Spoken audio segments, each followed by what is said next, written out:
Annyeonghaseyo Yorobun, shoutout sa inyo mga chinggo. Sa ngayon mga chinggo ay papasyal muna tayo dito sa BGC ng Incheon, South Korea. Ito po yung pinaka latest na latest na development nila dito sa Incheon, na yung which is ito yung pinaka nila BGC. Bali pinaka latest na business district, kasi yung pag nagpunta ka po ng Incheon City Hall or other Incheon na lugar, lang siya, parang yung kung sa Manila para siyang Divisoria, para siyang Baclaran. Pero ito po parang Makati dito sa Incheon, Makati or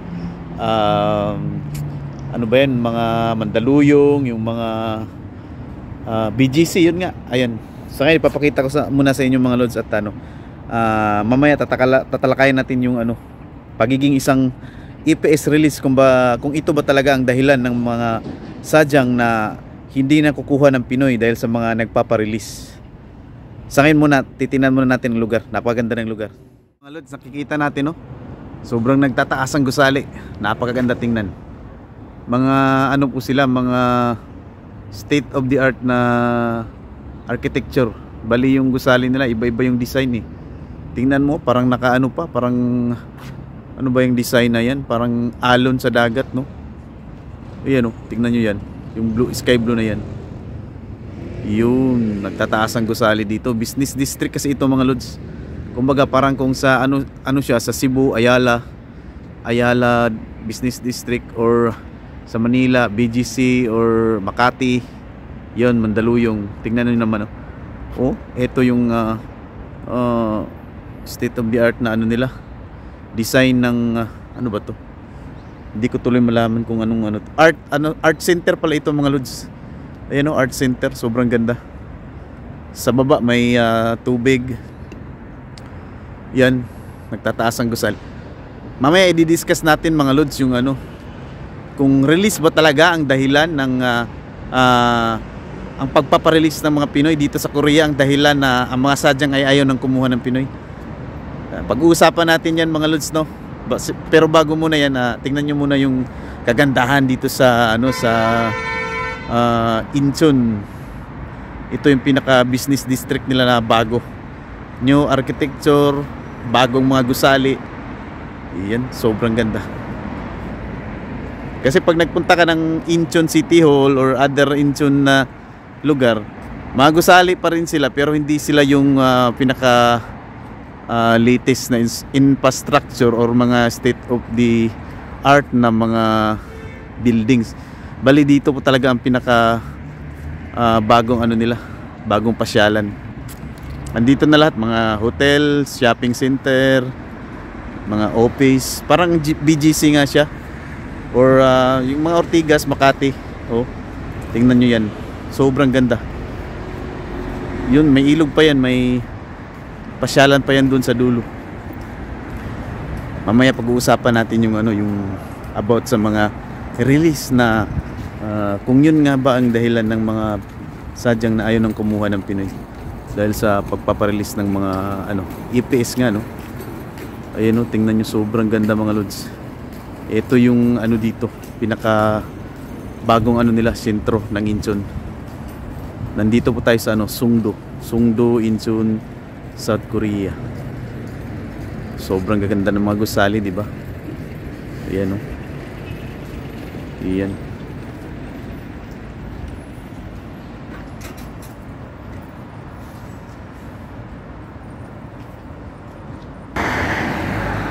Ayan mga lods, iikutin natin itong art center nila, no? Sa loob kasi niyan, ng gusaling yan, andyan naka-display yung nila. Yun nga, art center, no? Hindi pa namin nasubukan pumasok dyan kasi nga may bayad din dyan eh. So dito na lang kami sa labas, ikot-ikot, para naman yung mga hindi pa nakapunta dito sa Korea, no, may may idea kayo na kung saan pwedeng magandang mamasyal dito sa Incheon. Sinulit na din namin, no, baka kasi makahanap pa kami ng trabaho next week, at least na yung napasyalan na namin to, dahil back to reality na naman kami next week pag pumasok na kami sa trabaho. Puro trabaho na naman yan, wala na namang pahinga yan. Baka minsan may Sabado Linggo pa, so wala lang panahon mamasyal. Kaya sa ngayon pasyal-pasyal tayo habang andito tayo sa Korea. Huwag may stress. Kahit na isang buwan na tayong walang trabaho, hayaan nyo't makakahanap din tayo. Hindi tayo pababayaan ng Panginoon. Mamaya tatalakayan natin yung ano, yung sinasabi nilang ano, yun nga daw yung dahilan na kaya daw hindi na kumukuha ng Philippine Saram yung mga sadyang NIM. Atin yung tatalakayan mamaya pag nakahanap tayo ng lugar na pwede tayong umupo, no? Sa ngayon, ano muna, pagmasdan muna natin ang napakagandang tanawin dito. Ano po ito? Sa Songdo, Incheon, South Korea. Ano yung pangalan ng lugar? Songdo Central Park. So yan, oh, sobrang ganda ng gusali, di ba? Ang gaganda. Yan, andito tayo sa ano, gilid ng art museum yata to. Art museum to nila eh.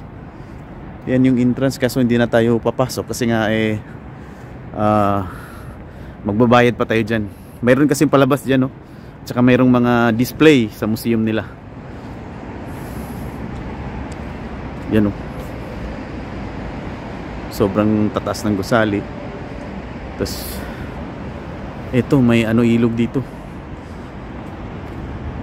Yan, may sapa.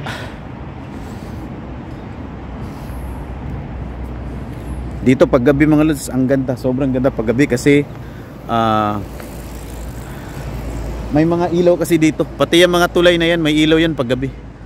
Ayan, tingnan nyo yung mga puno, nag-ano na sila, nag-orange na siya, kulay yellow-orange na siya. Kasi nga ano na, autumn kasi dito. Ayan, oh. Ito yung napakagandang gusali. Tingnan nyo naman kung paano ginawa yan, oh. Parang cake na hiniwa-hiwa eh. Yan, oh. Ayan, oh, sobrang ganda. Feel mo talaga na ano, andito ka sa South Korea sa sobrang ganda ng ano, tanawin. Yung mga gusali sobrang ganda. Ayan, pag kayo mga tsinggo nakapunta dito sa Korea, huwag ninyong kaligtaang pasyalan ang lugar na ito. Sa ano po ito? Central Park, Songdo, Incheon, South Korea. Wala namang bayad dito. Pwede kayong mamasyal dito, paikot-ikot lang kayo. Yan mga lods, sobrang ganda mga lods, oh. Nandito tayo sa bandang ilog, no? Yan, oh, yan, oh. Ilog yan, ha. Tapos dito yung tulay. Ngayon papakita ko sa inyo yung ano, sobrang gandang mga gusali. Paggabi kasi ano dito eh, sobrang ganda paggabi kasi maraming ilaw. Mailaw dito mga lods paggabi. Yung mga gusali yan nag-ilaw, pati dito sa bridge na to mayroon pa ring ilaw. Yan, ang ganda ng puno, oh. Autumn na kasi ngayon, autumn, magwi-winter na, no. Ayan, sobrang ganda, oh. Sobrang ganda mga lods. Ito yung pinaka BGC ng Incheon. May pasyalan siya, park, public park. Tapos dito may ilog. Pwede mag ano diyan, arkila ng ano, pwede kang sumakay. May sinasakyang ferry, meron pa ding yung mga maliliit na anong tawag doon, mga bangka, siguro yung bangka ba yan o ano. Iba kasi yung mga hugis eh. Yan. Bago natin pag-usapan yung about sa mga release no, na marami nang nagalit daw dahil bakit daw nagpaparelease. Yan, oh. Sobrang ganda. Yan mga lods. Sa ngayon ay mapag-uusapan na natin yung ano about sa release. Kung kaya daw sinasabi ng mga nandyan pa sa Pinas na hindi pa nakapunta dito sa Korea, kaya daw hindi na kumukuha ang sadyang ng mga Pinoy dahil sa nagpaparelease daw ang mga Pinoy. Gaano ho katotoo ang mga ano na to, mga aligasyon. Aligasyon to kasi hindi naman sila nakapunta dito sa Korea eh. Wala naman sila dito, tayo mismo ang nandito. Tapos sila, sinasabi nila ganun daw ang dahilan. Kaysa DMW daw, hindi raw nagtatrabaho ng maganda yung DMW. Kaya daw natatagalan daw sila. Ang katotohanan po niyan, ginagawa po ng DMW ang kanilang trabaho para makaalis na yung mga EPS na Pilipino dyan sa Pinas at saka ma-select. Yun po talaga yung kapalaran nyo. Huwag nyong yung damayin yung iba na porque DMW hindi gumagawa ng trabaho nila, tapos yung mga nandyan sa Korea nagpaparelease, nadadamay daw sila dahil hindi sila na-select. Yan po yung yan po yung katotohanan na hindi po kayo talaga na-select dahil hindi po para sa inyo ang trabahong yan. Dahil kung nasubaybayan nyo yung ano ko, yung vlog ko, ako nga nag-exam ako KLT16, hindi ako nakapasa. Umulit ako, nakapasa. Ngayon nung nag-pandemic naman, natingga na naman ng 1 taon.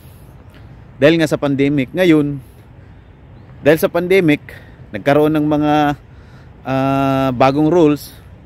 Meron ng ano ba yun, yung nagpa-swab test ako. Imbis na paalis na ako, nagka-COVID na naman ako. Di nawala na naman ako dun sa list na pwedeng makapagtrabaho sa Korea na aalis. Dahil nga nagka-COVID. So akala ko bibitawan ako ng sadyang ko dahil nga 1 month na naman yung delay. Halos 1 taon niya na akong inintay dahil nga sa COVID hindi makaalis.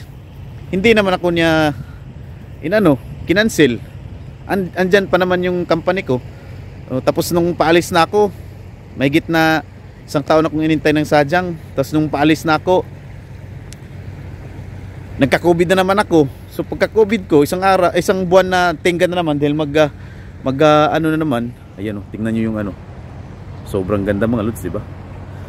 Dahil nga mag-ano na naman ako, quarantine at saka mag-test ulit kung hindi ako positive ulit, pwede na akong mag-flight ulit. Bakit? Nangyari sa akin lahat 'yun. Bumagsak ako hanggang sa nag-exam ulit, pumasa, tapos nabutan ng pandemic, 1 taong natingga, kahit pasado na, kahit andun na lahat ng requirements, hindi nakaalis dahil bawal nga sa panahon na noon, bawal yung biyahe. Pinagbabawalan yung flight. Kaya walang flight, mga 2 taon yata isa sa mga APS, kahit mga sincere, hindi pinapayagan.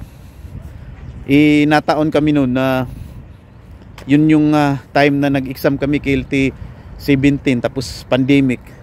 Akala nga namin hindi na matutuloy kasi wala nang wala nang balita. Wala nang masyadong update. Dahil yun nga hindi na nagpapapasok yung mga ibang bansa ng mga Wigugin. So ang nangyari, inisip ko na hindi na ako makaalis dahil nga pandemic yun. Tapos pagkatapos ng pandemic, imbis na paalis na ako, nagka-COVID ako 1 buwan. Quarantine, nawala ako sa tentative list na magpa-flight. Sabi ko baka i-cancel na ako ng amo ko dahil wala na. Nagtiis na siya ng 1 taon dahil sa pandemic, tapos na-COVID pa ako. So inisip ko baka mahawa sila sa COVID ko, hindi na nila ako kukunin. Ayaw nila ng may taong may COVID na papasok sa bansa ng courier sa company nila. So inisip ko na hindi na matutuloy dahil sa dami ng hadlang, parang nawala na ako ng pag-asa. Ngayon, kahit na ganun pa man, nagdaan sa pandemic na walang flight, almost 1 year, tapos na-COVID pa din ako, hindi rin ako nakapag flight, delayed ako ng 1 buwan dahil nga nagka-COVID ako doon sa Lang Center. Pero despite all of that, andito ako sa Korea, nagtrabaho 2 years na. Natanggap pa rin ako, nakapag-flight pa rin. Tapos yung edad ko 35 years old na. Akala ko din hindi na ako isisilik kasi 35 na. Pero ayan, andito. Kaya sa mga nagsasabi na kiso daw release ng release, ako hindi naman ako nag-release, hindi naman ako nagpa-release. Nirelease ako ng company. Dahil yun yung usapan namin ng boss na nung bago pala ako, nagpapa-release talaga ako. Sabi ko parang hindi ko kaya yung trabahong gumahan kasi mabaho. Kasi sobrang bilis. Kasi sabi niya hindi ka pwedeng magpa-release dahil gumastos nga sila ng pera bago ka makuha sa Pinas. Sabi nila anong gusto mo? Uwi ka na lang ng Pinas. Sabi ko hindi naman, dito lang din ako magtatrabaho. So sabi naman niya, kung mag-abot ng 2 years, pwede ka naming i-release. Dapat magtrabaho ka muna ng 2 years sa amin. So yun naman, nagtrabaho ako ng 2 years. So ngayon 2 years na ako. So kumuha na sila ng ibang APS, tapos nirelease na ako. Yun yung istorya sa akin. Hindi sa kung ano-anong release na pinag-iisip nyo dyan. Hindi ako nagpa-release ng 1 buwan. Nagtrabaho ako ng 2 taon sa kanila. Yun lang talaga, meron silang mga pagkukulang dahil hindi nga nila binibigay yung yuncha, pati yung holiday na araw, ginagawa nilang regular day. Kumbaga, dapat sana yun may overtime bago may may 1 araw kang bayad dahil parang 2.5 yata yan eh. Bayad ka na, may ano ka pa, dahil papasok ka. Dahil nga pag hindi ka papasok pag holiday, bayad na yan. Dahil holiday nga. Tapos pag papasok ka, siyempre another bayad yun. Ano yun.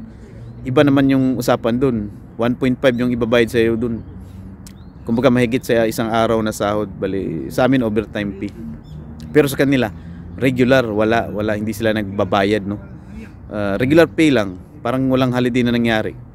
Tapos wala pa silang yunsa. Tapos ito pa yung pinakamalala, yung panjangnim namin na 5 years na doon. Hindi siya binigyan ng TGCOM na tama. So nagpakaso siya sa sa labor sa attorney. So nakapagbayad yung company namin. Actually ang TGCOM sana niya 14 million. So ang ginawa, binigyan lang siya ng 7 million. So kinasuhan niya. Ayun, nakabayad ng 14 million yung company. Tapos yung pang isang kasama ko na naipit, no, naipit. Pagka kasi na disgrasya sa trabaho, kung ano man nangyari, hindi ka makapagtrabaho, bayad ka niyan. Dahil nga naipit ka during working hour na nasugatan ka or ano nangyari, tapos nagpa-hospital siya, hindi siya pwedeng magtrabaho, binigyan siya ng 2 weeks. Ngayon, ang nangyari, hindi siya kinlaim doon sa insurance. Sinabi lang na, sige, hindi mo pa kaya magtrabaho, wag ka muna magtrabaho. Pero hindi siya bayad. Actually, bayad yan sa insurance kasi may binabayaran tayong insurance na Samsung, mayroon pang buhom. Bayad yan kasi. Kaso ang amo namin, ganun nga. Hindi siya binayaran. Hindi lang siya pinapasok, 2 linggo. So, ang nangyari, sinabihan ko na, boss, bakit si wala siyang pera dahil naipit siya sa makina. Dapat kasi i-claim yan sa insurance Kaso di nila ginawa, di nila kinlaim na mayroong taong na aksidente tapos bayad sana yan, may makukuha sana. Ang ginawa lang, binayaran lang siya ng 300,000 won. Actually sa 2 linggo na yun, ang mababayad sana nila kung may sahod, 900,000 won yung bayad doon sa kanya kahit hindi siya pumasok dahil nga naipit siya during working hour. Pero hindi siya pinaklaim ng insurance, hinayaan lang siya, no.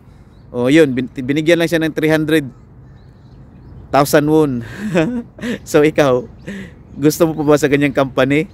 Walang yunsa, ang bahay may bayad, tapos yung panjang namin hindi binayaran ng tama. 7 million lang sa 5 years, dapat 14 million. Kinasuhan yung company namin, pinagbayad. Yan, nakabayad sila. Ngayon nung ako naman, kung sa mga bagong subscriber, hindi man nyo nakita yung vlog kong dati, yung nadali yung likod ko sa company namin. Nagtrabaho ko 8:30, tapos nadali yung likod ko dahil sa pagbuhat ng mabigat ng 10:30. Alam mo ba yung ginawa? Ang sinahuran lang ng amo namin is from 8:30 to 10:30, which is ano pa din yun, qualified pa din yun sa insurance kasi nga hindi na ako makatayo dahil sa sobrang sakit. Nag-slip disc yung likod ko sa sa backbone ko, nag-slip disc. So pumunta ako ng doktor, 1 week ako hindi nagtrabaho. Hindi ako binayaran. So hindi ko na kinlaim. At yung sahod pa, 2 hours lang ang binayaran sa akin dahil hindi na ako nagtrabaho ng 10:30, which is dapat yun sagot ng insurance dahil nadali din yung likod ko sa trabaho din yun, working hours. Pero hindi rin nila kinlaim. Pero hindi ko na inano yun. Kahit nga ngayon na release ako TGCOM, may makukuha sana akong TGCOM, hindi nila ako binigyan. Hindi ko na kinuha. Sa kanila na yun. Ayoko nang magkaso-kaso. Pero yung panjang namin nagkaso sa attorney, so nakabayad. Ngayon, yun na nga, no, yung nangyari, yun ng mga lapses ng mga company namin. Kaya hindi pa ako nagpa-release, ni-release ako kasi yun yung kasunduan namin na 2 years, magre-release na sila dahil kukuha sila ng bago. Siguro naisip din nila na bigyan ako ng kahit 1 year para makapag-extend pa ako sa ibang company.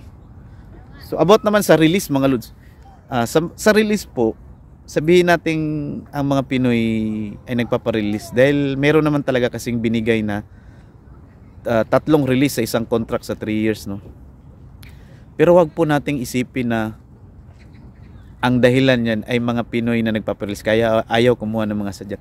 Hindi po yan ang dahilan. Dahil po ako po mismo nakapagsaksi, ilang labor yung napuntahan ko, ang nakikita ko lang sa labor 2-3 Pinoy lang palagi, pero yung ibang lahi, yung Nepal, Bangladesh, Myanmar, Vietnam, sobrang dami, halos 10, mahigit 10. Halimbawa sa isang lahi, sa Myanmar lang may mga 5, sa Nepal may mga 6, sa mga Vietnam may mga basta sobrang dami. Pag nagpunta nga ako ng labor, nahihiya ka kasi ikaw lang yung isang parang Parang ano lang, tatlo lang kayong Pinoy, dalawa. Parang mahiya kasi outnumbered ho kami ng maraming lahi na nagpa-release din. Hindi lang po Pinoy ang nagpapa-release. Sobrang dami pong nagpapa-release na ibang lahi. Kaya wag nyo pong sisihin yung mga release na sila yung dahilan. Dahil kahit ho ibang lahi nagpapa-release pa din. Hindi lang naman Pinoy lang din ang nagpa-release, no? Hindi lang yung sabihin na keso ganun kasi nga yung Pinoy nagpapa-release kaya hindi kayo nasilik. Wag po kayo mag-isip ng ganyan kasi po ang tunay pong dahilan yan, ano po? Hindi pa talaga para sa inyo.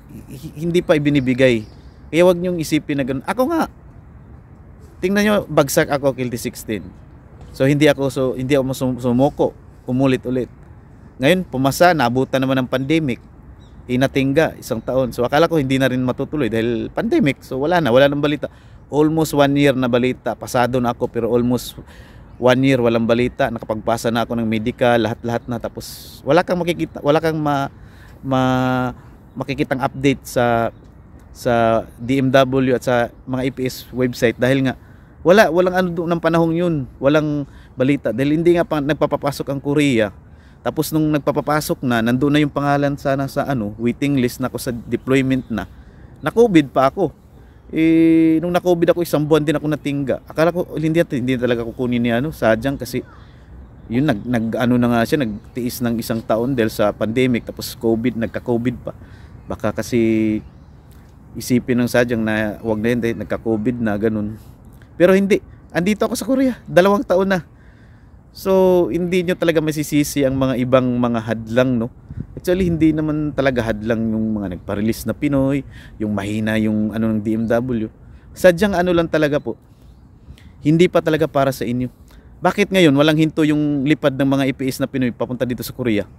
Meron naman palagi namang may lumilipad na mga EPS papunta dito. Parang linggo-linggo pa nga yata. Tapos sabihin nyo, konti lang yung Pinoy na kinukuha. Marami. Halos linggo-linggo at saka palagi naman nag-update ang DMW. Andiyan naman mga sincere, bumabalik. Tinatrabaho naman nila yan. At saka yung mga release dito, wag po, hindi po yun yung dahilan na sila yung dahilan nagpaparelease. Hindi lang ho Pinoy ang nagpaparelease. In fact, mas marami pa nga ang release ng ibang lahi. Mas madalas pa magpa-release ang ibang lahi kaysa Pinoy. Yan ang totoo dahil ilang labor na yung napuntahan ko. Outnumbered ang mga Pinoy sa mga release. Mas marami ang Nepal, Vietnam, Myanmar, yung mga Pakistan, Bangladesh. Mas madami po. Hindi ko lang nga po pwedeng videohan. Kanina nga pumunta kami ng labor. Gusto ko sanang videohan para makita nyo. Kaso hindi yun pwede kasi dito sa Korea, di ka pwedeng mag-video nang wala siyang paintulot. Ibang lahi. Baka kanina nga parang nakaamba na akong magkuha kasi parang galit yung ibang lahi. Nepal yata yun. Tsaka yung babae, Thailand, Vietnam din. Marami sila, 2 lang kami Pinoy doon pumunta Pero ang dami ng ibang lahi na nagpaparelease. Yan yung totoo. Kahit po yung mga nagparelease, mag-comment kayo dito. Kahit yung mga nandito sa Korean, mag-comment kayo. Tingnan natin kung sinong nagsasalita ng totoo. Marami ang release na ibang lahi. Hindi lang Pinoy ang nagpaparelease. Actually, mas maarte pa nga yung ibang lahi. Sila pa yung mas maraming release na nagagamit kaysa sa mga Pinoy. Kasi nga yung mga Pinoy matiisin, hanggat kaya pa, tinitiis natin yan. Ako nga 2 years kinaya ko, walang benefits. Meron pa silang mga lapses about sa mga yung ngang pagkakadisgrasya ko, hindi pa ako binayaran. Yung kaibigan ko, kung hindi ko sinabing ba't hindi nyo siya binigyan ng pera, hindi siya bibigyan ng 300,000 won, which is dapat mabayaran siya ng 900,000 won. Yung panjang namin, ginulangan 5 years na nagtrabaho sa company, tapos ang binigay 7 million lang, which is dapat makakuha pa siya ng 14 million. Yun, kinasuhan nga niya ang company namin kaya nakuha niya. Yun po yung dahilan ng mga ko. Hindi po yun basta-basta na nagpa-release lang. Actually, hindi naman talaga ako nirelease. Tinanggal ako Kasi nga, yun ang namin, yung usapan. After 2 years, bibitawan na nila ako, maghanap ako ng iba. Actually, sa lahat ng mga kasabayan ko na galing Pinas, wala na, nagsialisa na doon sa company. Yung isa, 1 taon lang. Yung isang bagong dating, hindi man ng 1 taon. 11 months lang. Tapos ako 2 years, ako yung pinakamatagal na. Bukod sa panjang namin na umalis, ako na yung pinakamatagal doon. Kaya hindi nyo po masasabing nagpa-release ako kaya ako yung dahilan dahil hindi yun ganun. Dahil nung panahon ko, hindi ko sinisi yung pandemic. Hindi ko sinisi yung DMW. almost 1 year pasado na ako, walang balita na about sa sa application ko. Tapos nung meron na, nagka-COVID pa ako. Hindi talaga. Hindi nyo talaga masasabi na isisi nyo sa ibang tao, sa DMW, kunwari sa mga nagpa-release. Hindi, iba-iba kasi yung sitwasyon. Hindi nyo pwede silang mahusgahan na nagpa-release kasi meron din talagang mga dahilan, lalo na yung mga namaltrato, yung talagang sinaktan, at saka yun namang may nakaaway sa trabaho. Tsaka yun talagang hindi rin kinaya yung trabaho dahil minsan yung halimbawa pag ikaw malaki ka, nasa 80 kilos ka, pabubuhatin ka ng 40 kilos, so kaya mo yun. Pero paano naman pag nasa 50 kilos ka lang tapos pabubuhatin ka ng 40 kilos, hindi yan kaya. Kaya yung iba nagpaparelease, hindi kaya yung katawan. Sabihin na lang natin na yung iba sinasabi nila, ba't ang arte mo ganun? Kasi nga kaya nyo yung trabaho, malalaki kayo, kaya nyo buhatin yung ganun kabigat. Yung iba naman maninipis, mapapayat, at hindi kaya yung ganung trabaho, so di natin sila masisisi, no? At saka meron din yung sa chemical. Yung iba kaya nilang singhutin yung pagkagrabe talaga yung chemical na yung mga solvent na parang mga thinner. Nung unang inapplyan namin, pinuntahan namin sa Pyeongtaek, grabe, halos talaga manuot sa baga mo.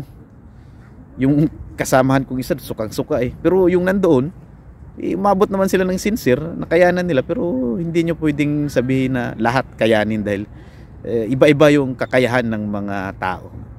So yun na nga lang sa ngayon, mga lods, yun lang yung maipapayo ko, huwag kayong manisi ng iba, hindi yung dahilan. Walang hadlang pag ang kapalaran ay para sa iyo. Kapag po nakatadhana sa inyo at saka talagang ibibigay ng Panginoon, wala yung hadlang, walang hadlang. Yun na nga sa example ko, i-backtrack yung yung iba kong mga vlog kung paano ako nakarating dito sa Korea. 35 years old na ako nakarating dito sa Korea. At sa dami ng pinagdaanan, hindi lang dito, doon pa sa Pinas na dumaan sa pandemic, nagka-COVID pa ako. Halos malubog pa ako sa utang dahil wala na nga budget. Dahil wala ring kita nung pandemic, walang trabaho. Pero despite doon sa lahat, hindi ko inanuna DMW, ganun, hindi. Ginagawa naman ng gobyerno yung trabaho nila. Linggo-linggo naman may umaalis na EPS. May nasisilik nga, yung nakaraan nga, ang daming nasilik nung nakaraang seleksyon, nung nakaraang araw ba yun. Kaya hindi rin. Sadyang lang talaga mga lods, hindi para sa inyo pa, hindi pa kayo nasilik, hindi pa kayo nakarating dito. May mga delay, pero kung nakatadhana, hindi yan, walang hadlang yan pag para sa inyo yung nakatadhanang parang destiny nyo na mapunta kayo dito, wala hong makakapigil na kahit bagyo pa yan. Kaya wag na ho tayong magsisiyan, dahil hindi ho Pinoy lang ang nagpa-release, mas marami pa pong release na ibang lahi. In fact, kung magpunta ka ng labor, konti-konti lang Pinoy makikita mo doon. Mas marami yung ibang lahi na nagpaparelease. Hindi lang ho Pinoy. Kaya wag niyong isisi sa mga nagparelease din na iba, At saka kunan nyo na lang ng halimbawa yung sa akin. Sobrang tagal ng proseso ko. Pero andito ako, 2 years na. Kaya sa mga hindi pa nakapunta dito, hindi pa nasilik, antay-antay lang. Darating din yung panahon na para sa inyo. At saka kung para sa inyo talaga yan, mga chingko, hindi siya pwedeng hindi siya pwedeng hindi makukuha ang ganung bagay. Kung nakatadhana yan sa inyo, naka-destiny na, talagang ibibigay ng Diyos kahit anong mangyari. Makakapunta kayo dito sa Korea. Yan, tandaan nyo yan. So sa ngayon, yun lang muna, Huwag na tayong mag-away about yan huwag na tayong kumbaga magsisihan, magtulakan dyan. Walang po yan, wala pong mga rason yan, wala pong valid yan, na yan yung dahilan ng mga sadyang hindi lang talaga para sa inyo. Darating din ang panahon na para sa inyo, mga lods. Meron nga akong kakilala nasilik siya 38, so hindi pa siya nakuha. Ilang taon pa, 40 years old pa siya nasilik. Halos mag-expire na yung kanyang pangalan doon sa rooster, pero 40 years old na, nakapasa na siya kasi 38, nakapasa sa ng requirements na andun na siya sa rooster, pero hindi pa siya nasilik. Pero 40 years old, nasilik din siya, andito na rin siya nagtatrabaho. So believe nyo, 40 years old, nakuha pa din siya. hindi talaga mapipigilan pag para sa inyo, kaya wag nyong isisi sa ibang tao. So sa ngayon yun lang muna mga lods, at salamat sa panunod, at sana may matutunan kayo mga bagong kaalaman, at next vlog siguro i-update ko yung mga dahilan kung bakit yung mga pinuntahan kong company dito na ibinigay hindi ako natanggap. So yan, salamat sa panunod, at huwag kalimutang mag-subscribe at i-like ang video na to. Ayan, tingnan nyo yung lugar, napakalaki. Sobrang ganda. Sa Incheon po ito mga lods, Songdo Incheon. Sobrang ganda dito. Pasyalan ito ng mga Koreans. Yan, pakita ko sa inyo yung lugar.